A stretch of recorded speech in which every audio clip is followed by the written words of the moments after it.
Just when you thought inflation couldn't get any worse, the October numbers came out and they are the highest that they've ever been since 2003.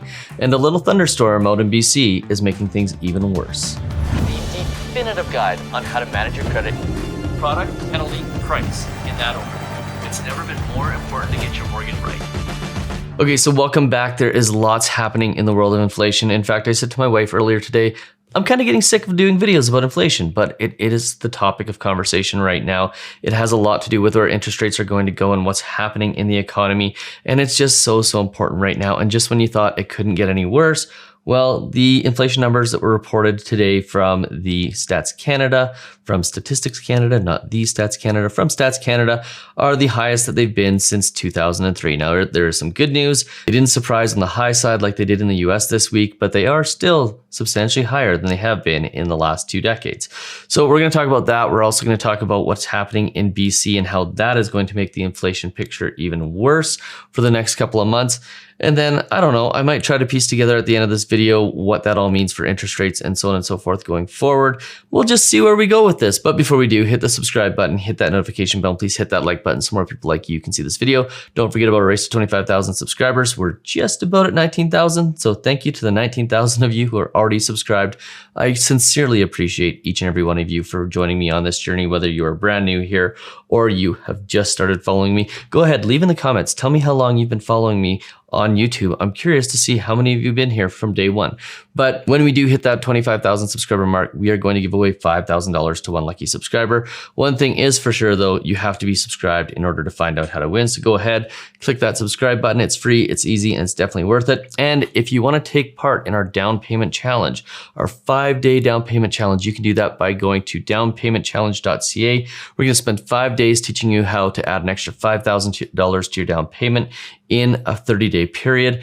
And on top of that, even if you aren't saving for a down payment, it's just going to give you some really great tools in order to save more money. So if that is something that is on your mind because of inflation, then go ahead, sign up for that challenge, and we will walk you through all the ways that you can earn more and save more starting on Monday, November 22nd.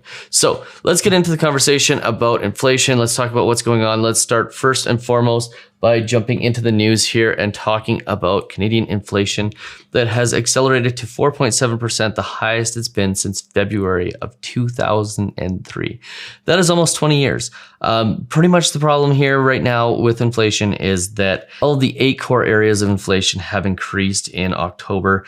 And more specifically, the 3 that have the biggest impact on people, which is shelter costs, food, and transportation, have all gone up pretty significantly this month. Now, there's all sorts of conversations about whether this is permanent, whether this is transitory. Not going to get into any of that today, but what we are going to talk about is what's gone up and how much they've gone up by and which province you would be most affected in. So let's just jump in here real quick and take a look at the Consumer Price Index.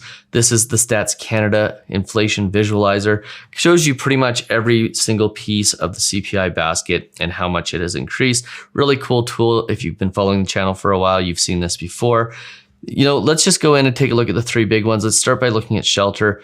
This has gone up pretty significantly, especially if you live in PEI, Nova Scotia, or New Brunswick. It's actually gone up pretty substantially in Manitoba as well. We're seeing a pretty substantial increase to shelter costs. Part of this is due to the fact that we're seeing higher prices in the real estate market, but we're also now seeing that rents are a really great deal. And we're seeing more people flock towards the rental market, which is causing rents to go up, which is causing these inflation numbers to go higher. And you can go through and you can take a look at all the different areas. Let's take a look at rent just as an example. You can see that rent's gone up pretty substantially across quite a few provinces. It's gone down actually in Saskatchewan and Newfoundland, but for the most part in Eastern Canada, these rental numbers are quite high. Now, if we go back and we take a look at all items again, and let's just jump into food here, which is another major component and one that affects most of us. I think it actually affects all of us because we all have to eat.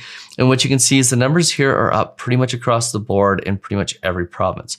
If you're living in, again, those eastern provinces, it's costing you substantially more than it used to. If you're in Manitoba, you're faring a little bit better than in other provinces. provinces.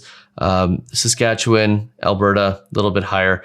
But for the most part, anywhere between 3 and 5% is how much food prices have gone up over the last year. You have to remember that when we're talking about inflation, we're talking about the amount that prices have gone up compared to the same month in the previous year. So if you're looking at food, it's costing about 5% more this year than it was last year in order to get things like, your hot dogs and your popcorn. Let's take a quick look at meat because this is a big one. This is the one that's pulling up the prices in the food category quite substantially. And as you can see, it's gone up by a minimum of basically 8% across the country, unless you live in Yellowknife in the Northwest Territories, where it's only gone up about 2.8%. But pretty much what you can see is that meat is one of the leading contributors to inflation when it comes to the food basket.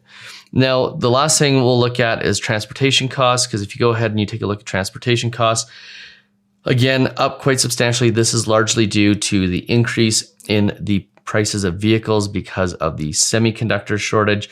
Used cars are more expensive, which is leading to higher costs in transportation, as is oil and gas costs, which have gone up quite substantially. So that is leading to higher prices in those areas as well.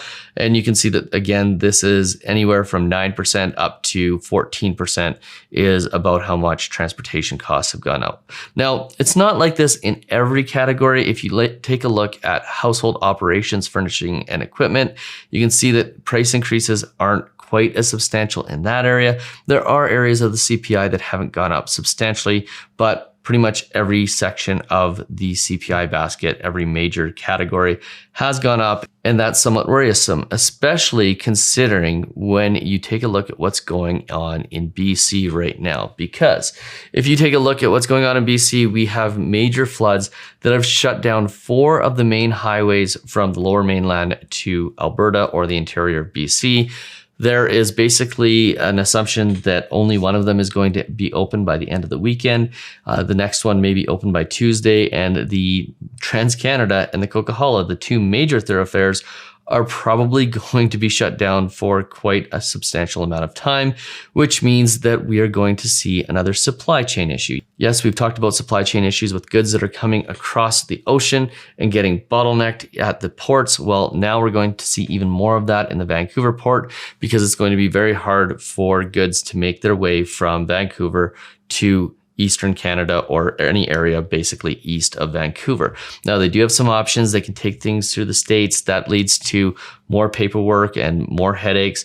It also is going to add cost to the actual transportation costs, which is going to lead to higher prices for some goods. So pretty much anywhere across the country right now, you're going to feel at least some of the pain of what's going on with the highways in BC. So take a bad situation, make it substantially worse. That is basically what is happening in BC right now.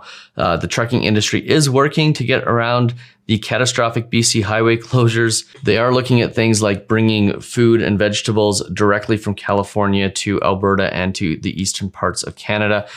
Talk about making things even worse than they possibly could have been. It's just absolutely phenomenal that this is happening right now, and it is going to make things substantially worse. So let's try to work this out from an interest rate perspective. What do we think is going to happen? Well, first and foremost, this is going to cause probably a little bit more of a gap in how long it takes for the economy to recover, because now we've got to work out all of these extra supply chain issues that are happening in BC, which means that interest rate increase is probably going to get pushed back a little bit unless something changes really drastically with respect to repairing the roadways and the rail lines here.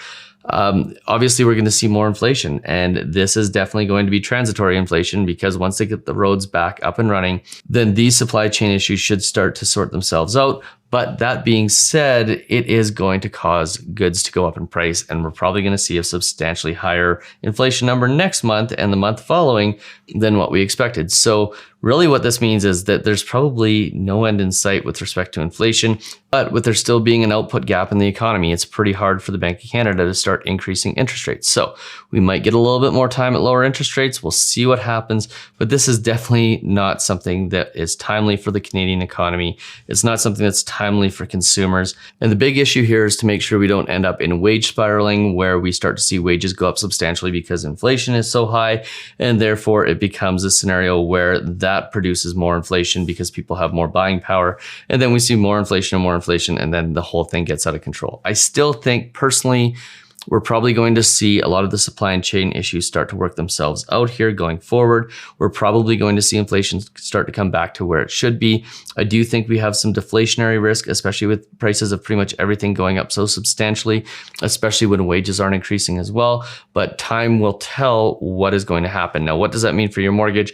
As far as your fixed versus variable rates go, the bond market's already priced in interest rate increases, which means fixed rates have already gone up. So if you go to lock in now and variable rates don't go up for 6 to 8 months, well, you're basically leaving 6 to 8 months worth of savings on the table. My guess is that it's probably still going to make substantial sense for people who are in a variable rate to stay in a variable rate. Still, in my mind, makes sense to take a variable rate because you can get them at such considerable savings.